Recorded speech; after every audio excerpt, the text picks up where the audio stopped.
Mercury liquid is non-volatile. That's why you remember mercury liquid is most commonly used in as a fluid for barometric measurement. Atmospheric pressure measure करने के लिए जो barometer के अंदर हम fluid use करते हैं मोस्टली मरकरी यूज करते हैं, क्योंकि ये नॉन वॉलेटाइल है और फॉल्टी रीडिंग नहीं देता। जबकि few solids are volatile.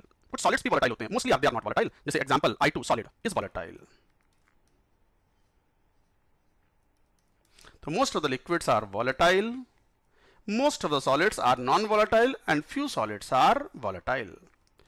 Does not depend, the vapor pressure of a substance does not depend on first surface area पर डिपेंड नहीं करता vapour pressure of a substance. मतलब आप कोनिकल सरफेस लें, कोनिकल कंटेनर लें, सिलिंड्रिकल लें, spherical लें, इस बात से कोई प्रभाव नहीं पड़ता। Vapour pressure of A given substance depends only on temperature.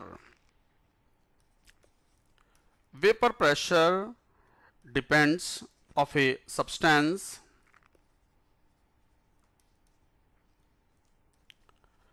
depends on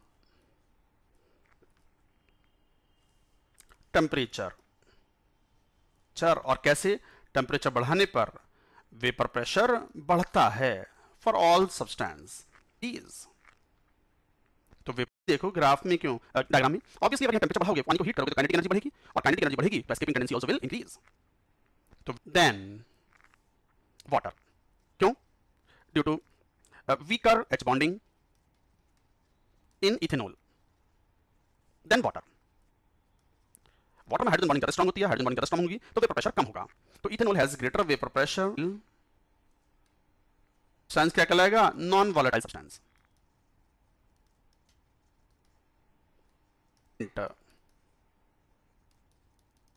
will be low. यही कारण है इथेनॉल कम टेम्परेचर पे बॉयल ऑफ हो जाता है in comparison to water.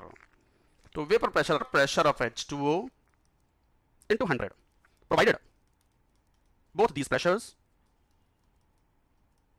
are measured at same temperature condition। तो ये जो न्यूमरेटर है partial pressure of moisture upon vapour pressure of H2O both should be measured in the same temperature condition. तो relative humidity ऐसे define होती है। अच्छा, relative humidity RH, humidity ये डे टू डे में यूज होने वाला टर्म है। ह्यूमिडिटी जनरली मॉइस्चर की अमाउंट को रिप्रेजेंट करने के लिए किया जाता है। कई बार हम कहते हैं कि बारिश का मौसम है, बारिश हो रही है, तो बरसाती मौसम में हम कई बार बोलते हैं कि बड़ा ह्यूमिड है, चिपचिपा हो रहा है बहुत। इसका मतलब हवा के अंदर मॉइस्चर की अमाउंट काफी ज्यादा है। और कई बार हम ऐसा बोलते हैं कि बहुत डीप विंटर होता है तो ड्राई स्किन हो जाती है हमारी सरफेस पर। और वो क्यों हुआ? क्योंकि बहुत डीप विंटर में टेंपरेचर काफी लो होता है तो most of the moisture get condensed, तो मॉइस्चर की अमाउंट एयर में काफी कम हो जाती है। तो ऐसे बोलते हैं कि ह्यूमिडिटी बहुत ही कम है। तो relative humidity tells you about the amount of moisture present in air और गैस सैंपल। तो गैस सैंपल में एयर में मॉइस्चर, तो एक्वस टेंशन भी बोलते हैं वेपर प्रेशर ऑफ वाटर को। अच्छा, एक बात ध्यान दो, अगर इक्विलिब्रियम एस्टैब्लिश्ड है H2O वेपर्स, आप बोलते हो कि पार्शियल प्रेशर ऑफ H2O किसके बराबर हो जाएगा? Equal to vapour pressure of H2O। Then RH will be 100%।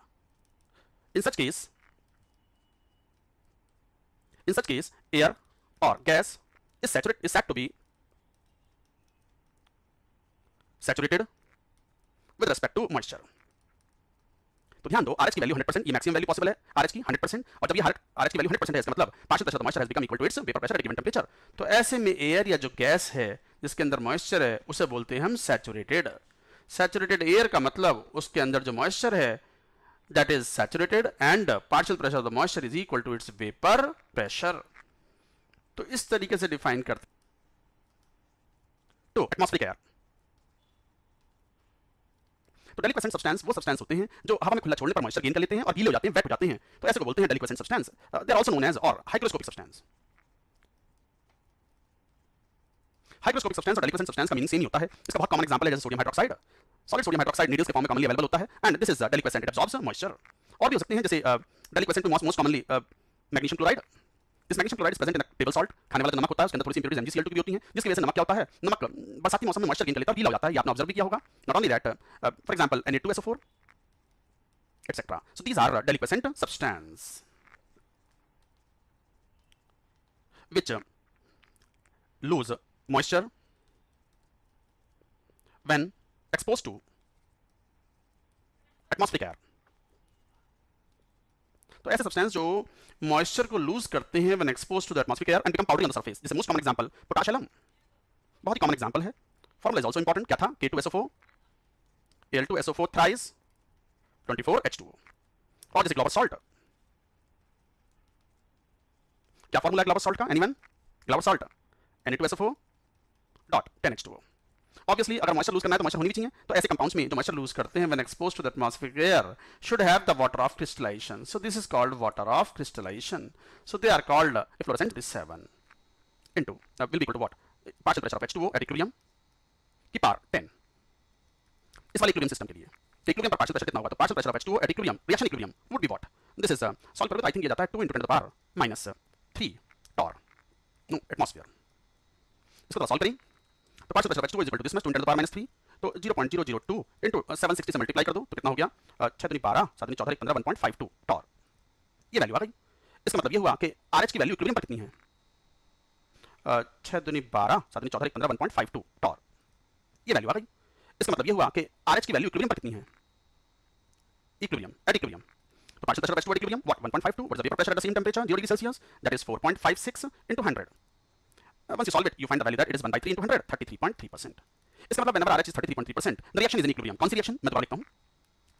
Na2SO4 dot 10H2O solid, Na2SO4 solid plus 10H2O। अब देखो यहाँ पर RH की वैल्यू 33.3% पर इक्विलिब्रियम है, that means when partial pressure of H2O is 1.52 torr, then it is in equilibrium. Equilibrium established है, ये ठीक बात है, जो भी Kp होगा इसका that is constant value at 0 degree Celsius. अब क्वेश्चन ने पहला पार्ट क्या कहा? क्वेश्चन ने कहा कि अंडर व्हाट RH कंडीशंस, क्या था पहला part? Under what RH condition Na2SO4 dot 10H2O भी इफ्लोरेसेंट। ये इफ्लोरेसेंट कब होगा? मींस ग्लोबल सॉल्ट मॉइस्चर कब लूज करेगा? जब लूज करेगा when Qp is less than, तो when Qp is less than Kp, Na2SO4 dot 10H2O will be efflorescent. ये फ्लोरेसेंट कब होगा? जब Qp की वैल्यू कम होगी। इसका मतलब ये हुआ कि RH 33.3% से कम हो, फिर partial pressure should be less than 1.52, that means RH should be less than 33.3%। तो इसका मतलब ये हुआ कि that is RH should be less then